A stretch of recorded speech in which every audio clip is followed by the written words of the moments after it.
Yeah, hi guys, hope you're all well. I've self-isolating. Well, in fact, I've got my friend here keep me company. um, yeah, one of the most funniest things I ever done in fishing, or I ever saw, I should say, was when one of the lads fell in and on the river. He fell in the water and he swam underwater to the next guy's peg and all of a sudden jumped up where his float was, out of the water. Of course, the angler fishing almost had a bloody heart attack. That was one of the most funniest things I've ever seen. Anyway, I thought, as I say, contribute towards this video, and please stay safe. As I say, if you haven't got company, you want to do what I got. You got, Let me have my hat back. What do you think?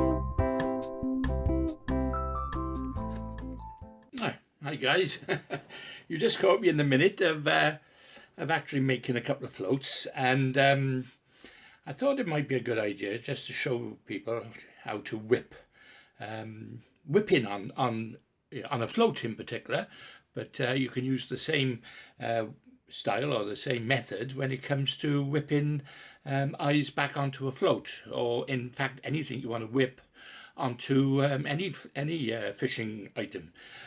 So no further ado, let me show you. Okay, the first thing you'll need is the cotton, and in this case I'm using I bought a commercial jumbo spool of red cotton. It's quite a good material, or a good standard, because when you whip, you want to whip your floats or your eyes onto your rods with a good quality cotton. So what I've done, I've splashed out and bought a very good commercial, if you like, spool. So there we are. So that's the main thing. Now the first thing you need to do is to cut a little bit off the end. So what I'm going to do now, just show you. Now the reason I'm doing this is because this is going to act as a loop for when I put it through the whipping. I'll pull it back through, and it tidies up the ends of the whipping. So I'll show you what I mean now. So what I'll do, I'll just cut a little bit off. Say about that. So I'll be forming like a loop with that. So let me just put that down there quietly. Okay, now with the rest of the spool, what you need to do now, you need tension on it. So I always put it between my feet. It's easier then to basically, I'll show you now.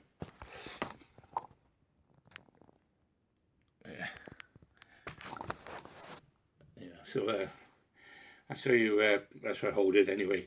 So once you've held the spool nice and tight, obviously you need to get hold of your float. Now at the moment I'm making some avens, and I've already whipped the bottom end, and now I'm going to whip the top end, just to give you a little bit of an idea. Let me just do that one there. That's better. There you are. As you can see, I've already whipped the bottom end, and what I've done, I started from the bottom. I've whipped it very closely together on the bottom to give it strength, and to give the crow quill further strength, I've whipped it quite close together until I've come to the base, and then I've whipped the cotton end very close together to give it that little bit extra strength, okay, which holds the float together. So I'll be doing the same to the top. So basically this is how I do it. Well, first of all, this is a little tip I've learned. It's basically make a little loop, or not a loop, but it's sort of a knot ready, if you can see that. Okay, so what I'm going to do now, I'll just put this float in there, and I'll push it together tight. Right, so that basically, just squeeze it. Now what I'm going to do is just cut off that little bit of tail. You can leave the tail there, by the way, but in this demonstration I'm going to just cut it close so that I don't have to worry about it anymore. Now, all I have to do now is start making sure it doesn't slip. Start twisting the float so it catches the line. And now, very, very carefully, making sure, obviously you've got to keep this tight, cotton tight at all times. Now what I'm actually doing is whipping it very close together. There you are. So I'm going to come down just a few millimeters.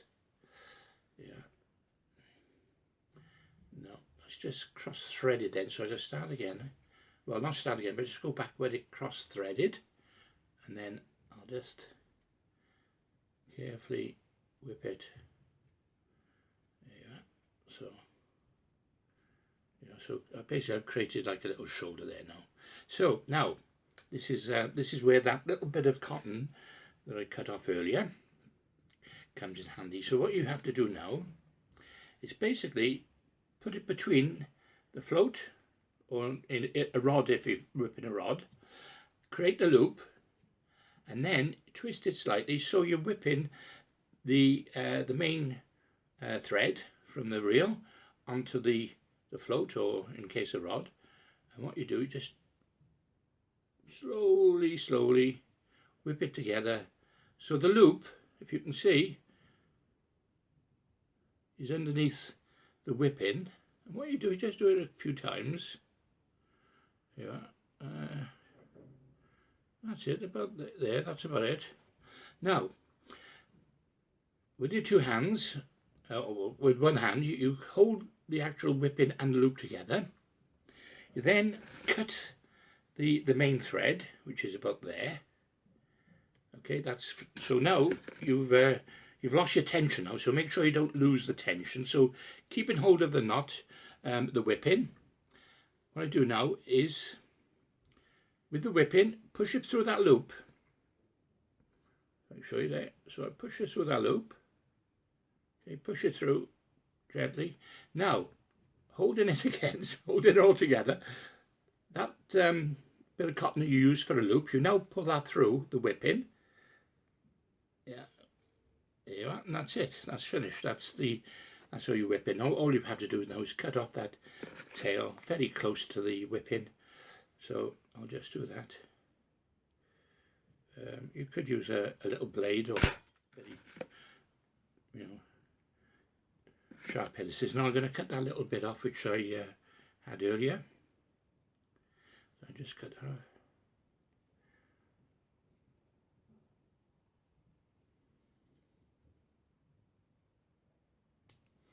Okay, there you are. There's your finished whip on the float. I'm going to try and cut that little bit off a little bit closer if I can to the whipping, just to tidy it up a little bit.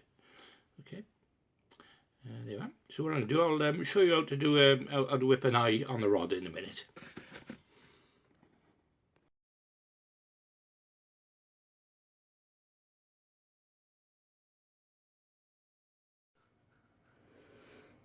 Hi guys, hello again. We're still in the lockdown. Well, how long's it been going now? 3-4 weeks? Well, since I've been out anyway. I did manage to do a little bit of shopping. Of course, I tell you what the problem we're getting, and I've noticed a few guys on the social media are cutting their own hair. In fact, they're going a bit mad. They're just taking it all off. Well, I mean, I just had a little go myself, and I got this attachment here, and basically, yeah, so I can't cut it too short. Well, I don't want to be, looking like a convict, do I? So basically, yeah, it's a good investment now. I think it's about 30 quid. So there you have.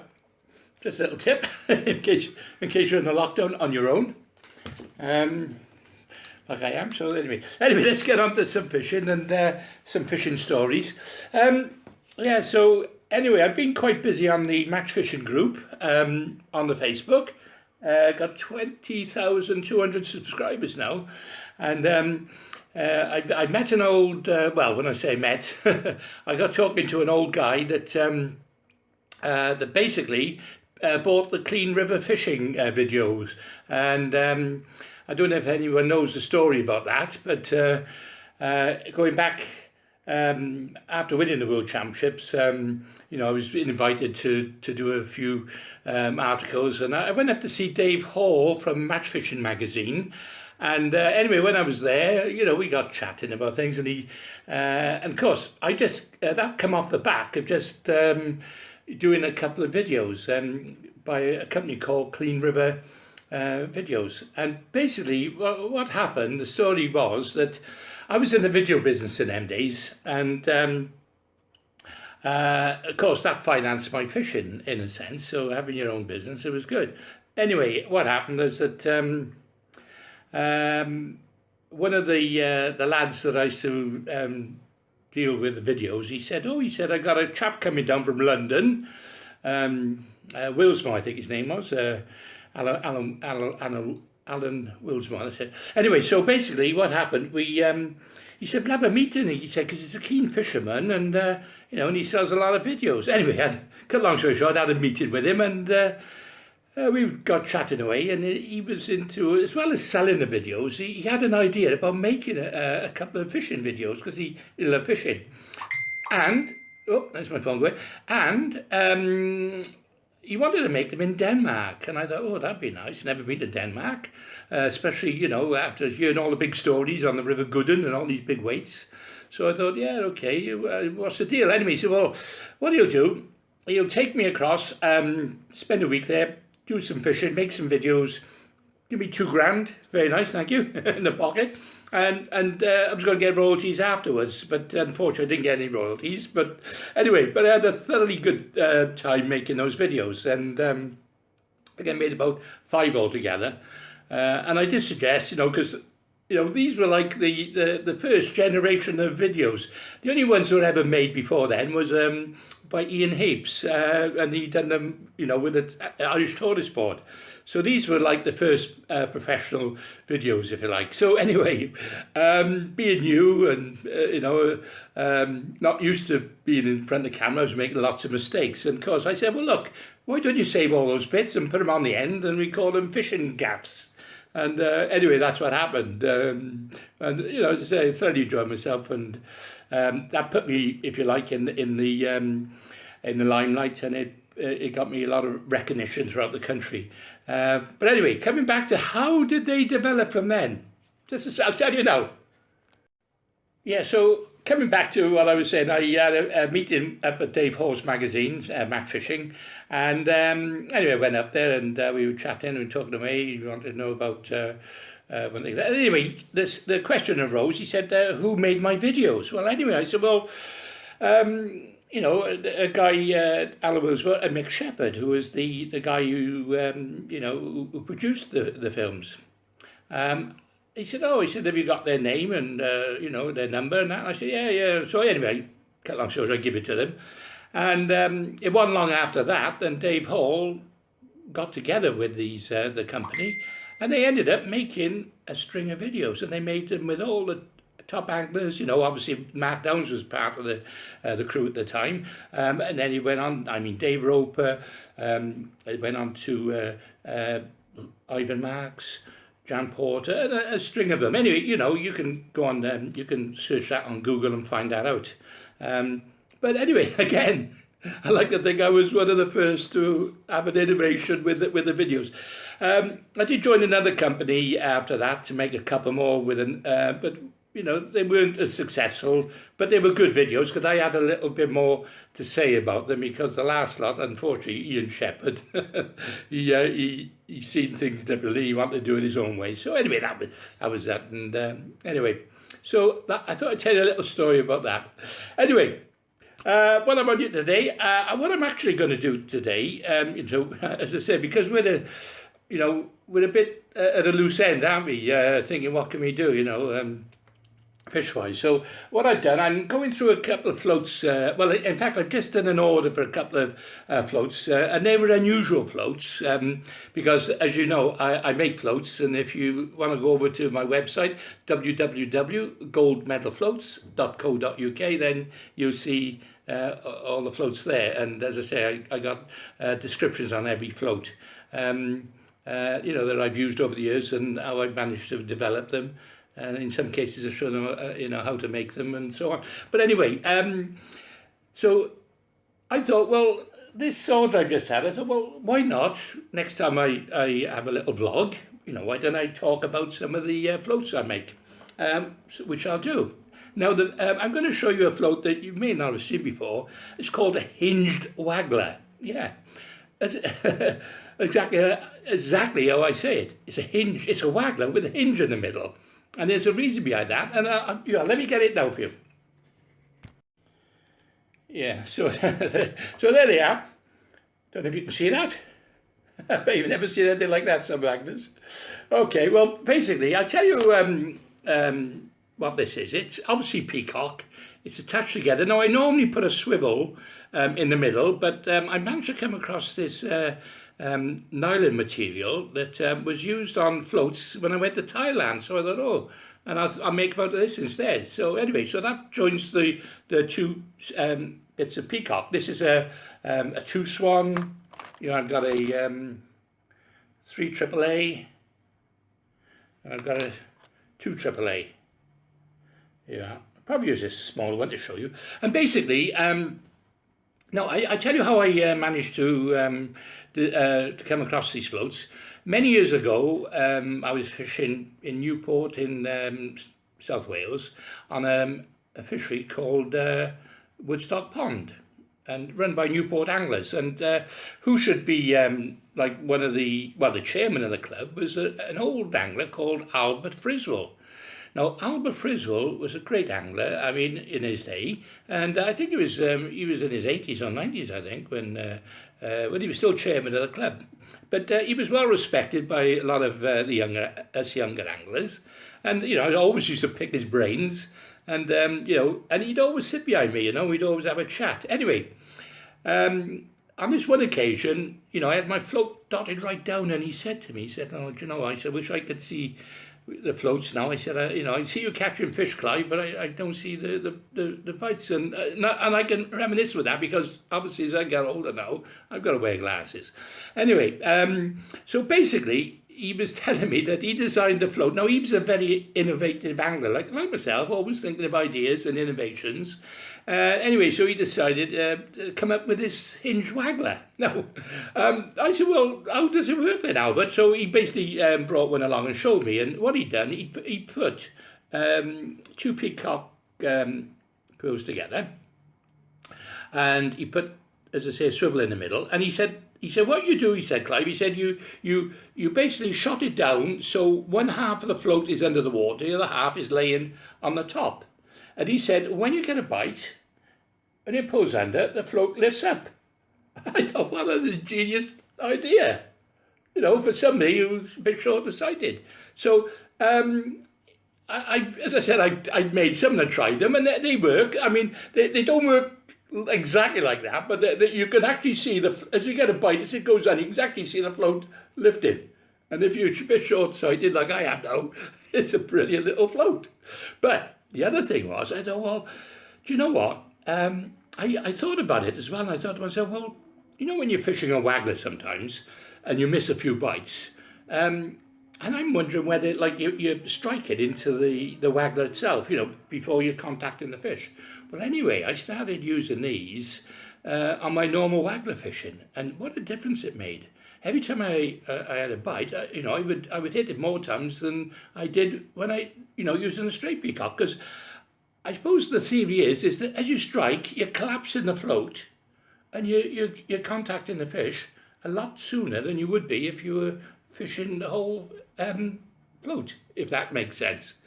But there you are. As I say, it's a great little float, great little bit, called the hinge waggler. And if you want to look at more of it, just go pop up the website and you see what I mean. Anyway, so as I said, I'm making a few floats at the moment.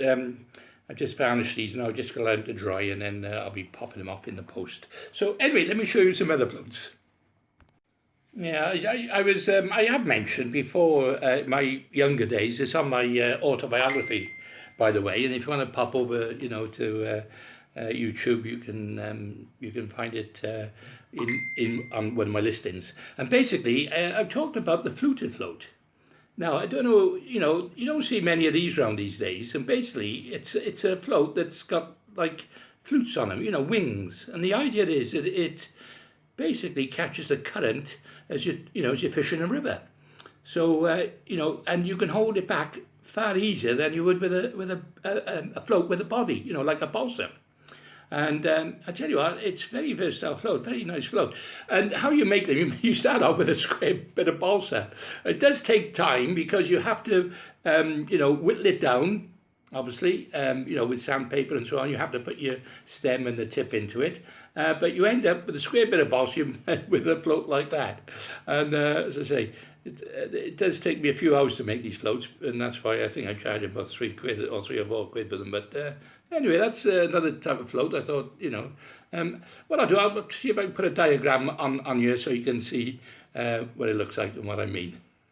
So let me show you another one. Yeah, here's another one. Now, this is unusual as well. I don't know if you ever seen a float shaped like that. Here's another smaller version of it. Now, it's called the funny float. And how I come about this float, basically, I was repping, I don't know if you may have seen one of my vlogs in the past where I talk about, the fishing line, Water Queen, when I was going around the country to all the shops, trying to promote the new diameter lines. And as I said, it was very difficult because a lot of shops didn't want to know it. But anyway, I went to Oxford area, and I got talking to a couple of Oxford lads there. And they were telling me, they were talking about innovations and that, and they were telling me about this float. They call it the funny float. I said, oh yeah. So how does it work? He said, well basically, how you, it's made in such a way that it's got the body on the bottom, got quite a big stem running up from the body, and then of course you've got your bristle. And the idea is I haven't finished this particular one yet. That one is finished yet? Not yet. But what you do is put an eye on the body by there. Okay? So basically, you shot it down as you would normally with, a bulk and your droppers, and then that would settle in the water, and with your line running through the eye on the top of the body. So what you shot it down to the bristle. Okay, now this is perfect for the old bloodworm fishing when you're fishing either on a pole or to hand, because they used to fish a little whip to hand. And basically, when it settled in the water, if you pulled, what would happen? The float would rise out of the water up to the surface, to the body, and you let it go and it would sink again. Now that way, what you're doing, you're actually raising and lifting the bait off the bottom. And I thought, what a brilliant float, and why they call it a funny float, because it acts funny in the water. But I tell you what a great little float it actually is. I haven't sold many over the years, not the last few years, but there was one time when I was making a lot of these. And basically for the canal anglers who used to fish the whip instead of the pole, because you can fish a whip with this, and you by pulling it, which makes it lift, it creates that lift off the bottom instead of a pole over the top of the head of a float. So yeah, so there you are. It's called the funny float. Yeah, I'll put a diagram of this up as well for you so you can see, where I'm coming from. Let me show you another float. Yeah, now this float I'm going to show you is actually not my float. It's a float which was designed by an old angler. Brian Crow was his name, and he was from Swansea, and they used to fish the old Port Talbot dock. Now, for you who follow my vlogs, you notice I do fish a lot down the Port Talbot docks. And in them days, of course, they didn't have the poles like we have today. It was all rod and reel float fishing. And because it's 30 foot deep, obviously they had to overcome that. They would have to use sliders. Now, in them days, it'd always be a waggler slider until Brian Crow came up with the idea of one of these. Now, I make these and I call them deep dock sliders. And basically, it's a balsa body with a cane tip, and on the bottom it's got your eye, which you thread the line, and on the top it's got a very small eye, okay, where your line basically slides, and you put your stopper above this, of course. And the idea is of course, it goes, when you cast out, it goes down and it sinks until until you come to your stopper, and it settles in the water very nicely. And then obviously you have a long cane, because some of those bites you get a lift bites, so you dot it down, and then sometimes it rises and it's a bite, so you strike. But what a brilliant little float. And of course I don't think they make these commercially, so as I said, I started making them myself, and as I say, I do quite a few of these, in fact, over the season for some anglers, because not only down the dock, but any deep water, it works well. I also do a sliding balsa. This is the one I have for the rivers. Slightly thicker tip to it, different shaped body, because obviously with this one you want to hold it back sometimes. Unlike the round body, because that is more for the still water, but this is more for the running water. And so the same principle, you've got the eye on the top, see that little eye that runs down through the cane, through the bottom, and through the bottom eye. And basically, especially if you're fishing some deep waters on the Severn, for example, and the Belmont, I think the Thames, I think I tried on the Thames once, but any water like that is ideal. As I say, you can fish, sort of 14, 15, 16, 20 foot deep with a 13-foot rod, if that makes sense. So, so that's a sliding balsa, and that's an 8 swan shot one, that one. So, so there, gives you another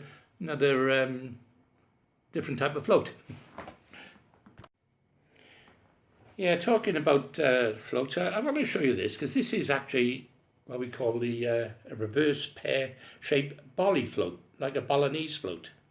But it's been adapted and designed now to fish rivers, and it's very successful on a lot of rivers, especially the River Wye, where I fish. And it is, I suppose, shaped very similar to a pole float, but it's a big version, and it's very it's like a Bolognese float, what we call a Bolognese float. Now, I'm going to tell you a story about this, because a lot of people probably don't realise this, but many years ago, before, as I said, all these commercial float makers were about, a lot of the old anglers had to make their own floats. Well, I remember as a teenager, this one young lad, Phil Lyons. Now, I don't know if Phil Lyons is still around, but he was a member of, I think it was the Glamorgan Anglers Club, and we used to go up on the River Wye and fish the River Wye quite a lot, and he would make floats, obviously big fluted floats and big rudder floats, and he came up with a design of a bolly float, long before Bolognese actually come sort of on the marketplace, long before the World Championships. Anyway, he designed this float, and I remember it became so very successful. Well, in fact, Phil Lyons, I think he was up on the river fishing with it one day when a local tackle shop, I won't mention any names, but it was in Hereford, actually seen this, and thought, oh, that's a nice float. I said, don't mind if I had one or borrow one, which he did, and it got copied, and it became very successful. Anyway, on the river. Next thing, another big, another name company, I can't mention no names, but he was a Matchman of the Year once, and I think he started making them as well then. So the local tackle shop and this well-known angler fell out. They don't talk to this day. But I can tell you that this float actually was long. It came out a long time before they were made commercially. But I thought I'd show you, because I make a few as well. This one is a 10 grammer, carbon stem, big bristled top. Obviously, when you're casting out into the middle and you're holding it back, But it's aerodynamically shaped so that basically you can hold it back against the flow and it helps to slow the bait up. And by doing that, you know what happens. Of course, the bait lifts off the bottom, and you've got a chance of getting a few more bites sometimes. So there you are. So I thought I'd just show you that one as well. Yeah, talking about river floats. One of the floats that we used to use a lot was the old chubbers. Now here's a chubber that I make, and basically this one's about 6 1 shot. Because when we fish big lumps of bread and big baits down the middle of the river, of course, you couldn't make those, couldn't buy those floats in them days, so we had to make them. And anyway, I started making these balsas, and and I find them off, and I put a balsa tip on the top, and they're perfect for like bread fishing, or any type of fishing with a boat down and big baits. Because obviously you want it to ride the water, and you want to be able to control it so that when you mend the line at long distances, it doesn't come out of line, where it's going down the river. So there, so that's what. Now, I also developed one then, because obviously we start looking at floats in a different light, after the World Championships events, because some of the floats they had, as I said, they were far in advance of anything we have had in the UK. So anyway, but they were, a lot of their floats were bristle type of floats. So anyway, I designed a chubber with a bristle. And this is an island bristle, so it's not only does it hold a lot of weight, ease of a casting, but it's also got the shoulder on it, but it's also very more sensitive than a balsa float. So, obviously when you're fishing long distances, then this float comes into its own. There you are. Now, I usually whip an eye on the bottom, and in fact, I will whip an eye just to show you how we whip eyes onto floats. And in particular, it's the same whipping that we use when we whip eyes onto a fishing rod. So, that might be a useful thing, for you to know. So let me just get some cotton, and I'll show you, and an eye, and I'll show you how it's done. Okay, so anyway, so I've got my reel of cotton. Now it's a commercial cotton. It's a very strong thread, in fact. It's a bit stronger than normal cotton, but as I said, it's ideal for for whipping anything onto floats and to rods. So basically what I'm going to do, I'm going to take a bit of, I'm going to keep it on the spool because I want a tight line on it. But what I'm going to do now, before I do anything, I'm actually going to get my scissors, and I'm going to get this bit of cotton, and I'm actually going to cut a bit off the end. Don't you see that? Yeah. So what I'm going to do, I'll cut this bit off now. Right, I'm going to use that bit now. I'm going to turn that into a loop. Okay, and I'm going to put that just to one side for 1 second. Now I'm going to get, obviously, the other cotton which is attached to the reel, and I'm going to keep it firm, because what I want to do now, I want to whip an eye. I've got my eyes in little packets. It's like a safety pin end, really. It's got an eye on the end. Let me just show you. Yeah, just put that aside. Don't you see that? Okay, so basically, yeah, it's like a safety pin. In fact, I think years ago we used to get safety pins and use the eyes on the bottom, but these already come pre-made. So what I'm going to do now, I get the float, and I get the base of the float, obviously, and I'm going to put that eye just on the bottom and hold it together. Okay, now the idea is we're going to whip this eye onto the float. And how we do it, well, first of all, what I do, how I normally start off, I usually make a little loop like that. I don't know if you see that loop. And what I'll do, I'll put that into it. Okay. And then I'll then proceed to whip it all together. But something I learned by watching YouTube, there's a slightly better way than that, because sometimes you can't quite get the cotton, to sort of stay on the stem of the float. So I was watching this YouTube video, and I think it was quite a good little interesting thing they've done. And what they've done, they actually made a little splice on the end. And in this splice, if I just make one there, so I've made one there. You can usually do with a scissors or with a knife. And what you do now is basically just put your cotton into that little groove that you made. Pull it through, nice and tight. Yeah. And that holds the cotton in the stem of the float. Get my scissors. Let me just cut that bit off because I want to tidy it up a little bit. So I'll cut that bit off now. Now what I do now is get the eye, put it on the stem, place it where I want it to place it, okay, like that. Now I start whipping. Now I start from the bottom, and then once I've got half a dozen turns, okay, I then can turn down and you just make sure it's the eye's in the middle so it's nice and parallel. Okay, so what I do now is just keep whipping together. To make a nice neat whipping, all I do is just keep a tight line, twist the float, so it's all whipping itself together. Yeah. It's not very good light here today, but I'm sure you can see what I'm doing. So what I'm doing now is just whipping it together. Okay, nice and neat. I don't think it matters if it's neat or not really, because it does the same purpose at the end of the day. It's whipping. Now once you get to more or less the end of that eye, what you need to do now is get hold of that bit of loop that I showed you. Okay, there you are, there's the loop. And what you do now, you just place it in between the line and the float. Just turn it half a turn and that'll hold it. So what you're doing now, you're whipping it, that loop, and the float, but you don't, one secret is you make sure it's loose, don't make sure it's not too tight, because what we're going to do, as you can imagine, I'm going to pull that loop back through the whipping in a minute.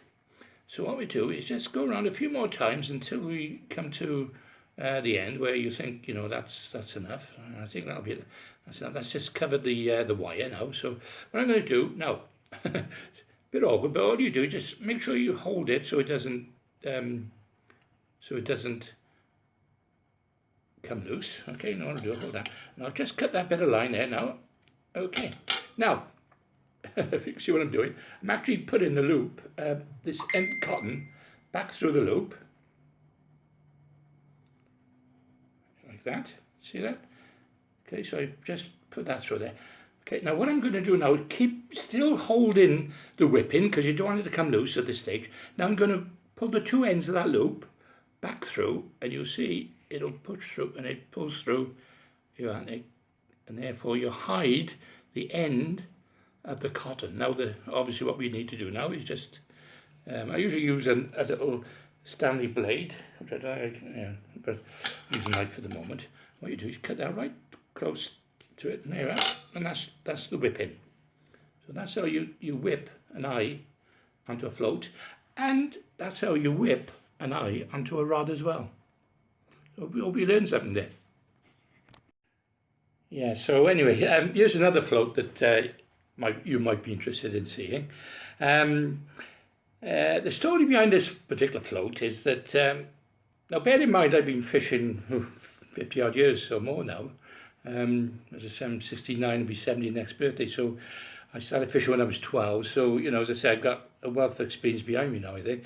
And I remember in our learning years, when I was a teenager, we used to go over to the Bristol Avon. We used to travel from South Wales, Cardiff, over to the Bristol Avon, and we used to fish a few matches at a place called Staverton, or Limpley Stoke, that's right, and we used to fish the matches there. We'd done okay, but the local lads used to do exceptionally well until that one year it became extremely hard catching the fish. And the only fish we could catch were on the surface, and they were basically little chublets.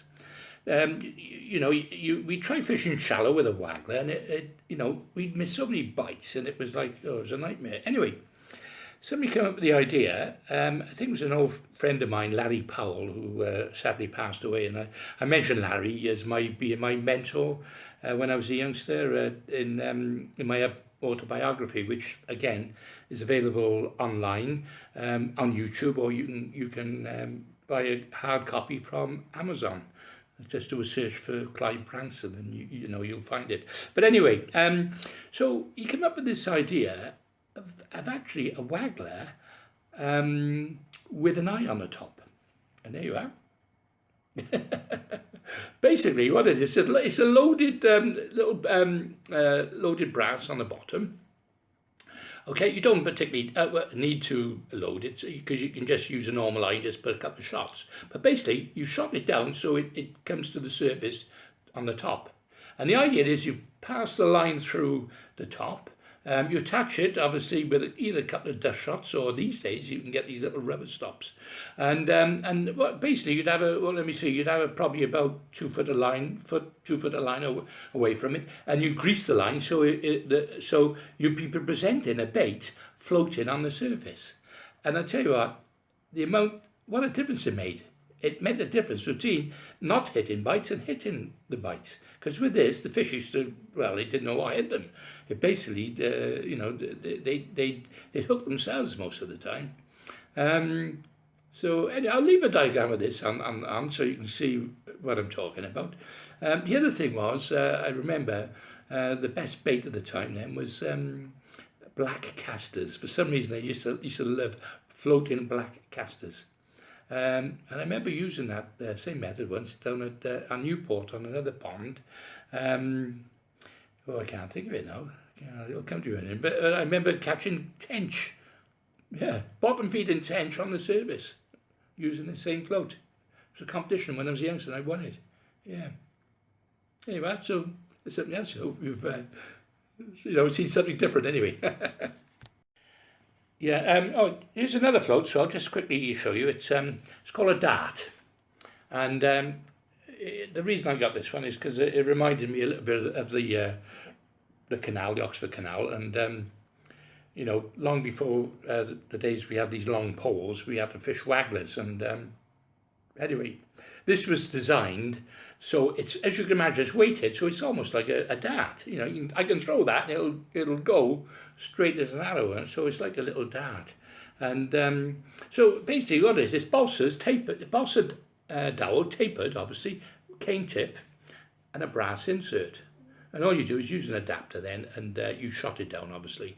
And now these were perfect for sort of casting to the far bank, and especially underneath little bushes and things like that. So you go out, you know, you get real good accuracy with this, and you know you can cast it and obviously get, you know, into or under a tree where you couldn't normally. And as I say, this is long before poles, because with the advent of poles, I mean, you could go across and you can actually, you know, with a small float, simply just, you know, under the bank, you know, under the cut back of the bank or the overhanging tree, you know, you could do it. But as I said, so, you know, this is what we used to use, and as I said, they were, you know, very successful. So, in fact, you can still use them when you want to get further out or further across than a pole will reach. So again, another little float is worth having. Anyway, talk about poles and pole floats. I have been making a few pole floats especially for the commercial anglers, and somebody wanted some dibbers made. So I made a couple of dibbers, and I'll show you these. They're quite interesting because it got me thinking about different designs and that. And this particular one, they use this obviously for fishing up in the water for F1s. And as I say, it's a small diamond-shaped body with a little bit of wire stem to give it stability. And there's a hole. And how you get the hole in? This is by the way, this is made of polystyrene body, not balsa. So the idea is to get a hot needle and to actually pass it through the actual body, so it'll burn a little hole in it, so you can put the line. So what you do, you put your line in through it, and then obviously a couple of rubbers there, and that way you can fish up in the water with hardly any shot down at all. As I say, so I made a few of them for some boys like. So there, that gives you a little light inside. I also made a couple more pole floats, and you know, because I'm not a commercial angler, but obviously, you know, I have been fishing, and I thought about a design, which I can't show you now because I haven't actually made any recently. But a lot of the times, especially when you're catching heavy, big lumps of carp, you know, sometimes when you put the line, if you like, through an eye, and you know, through the you know, round the body, what happens? The line starts to create like a groove in the float. So what I've started doing, I'm filing down a groove so the line actually goes sort of inside the valley of that groove, and that saves the float getting damaged. And obviously, you know, it means it's easier to sort of move up and down the line as well. So anyway, that's in fact, I'll see if I've got that on my Facebook, on my website as well, and I'll put the diagram on that down. Anyway, so I'll leave it at that at the moment because time's getting on. I think the sun's going down. As I say, yeah, it's been a bit of I don't know, I wouldn't say boring because there's always lots of things to do, but of course it means we can't get out on the fishing bank. And you know, we're looking at things to do. So as I said, I'm keeping myself busy. As I said, I am doing my ground bait. I just want to quickly show you my latest ground bait, gold medal. Call it a British mix because this mix, I was asked on one of the road shows I was doing, can I do a sticky mix? Well, you know, a mix that you can hold with one hand, throw in the water, and explode, you know, in other words. So I come up with this one, and this, why I call it a British mix, is that it's got British ingredients in it. Everything from maize, wheat, some seeds, barley, molasses. And anyway, I've experimented with this before the lockdown, and I tell you what, it makes a lovely cloud in the water. It's beautiful, and you can grab it with one hand, you know, sticks with one hand, you can throw it out. So as I say, I'm really going to put this to more test, you know, when the season opens again. I say I'm doing them for $2.99 a bag. Well, in fact, all my ground is only $2.99, you know, which is at least £1.50 cheaper than most other ground bait companies. So anyway, just thought I'd my little bit of advertising. So go over to the website, goldmedalgroundbaits.co.uk. Okay, hope to see you again. Let's say, stay safe. You know, follow the guidelines of the government. I suppose they know what they're doing. You know, and as I say, try to avoid, if you like, you know, personal contact with people, and hopefully we'll all get out of this together. Hopefully, and see you on the other end.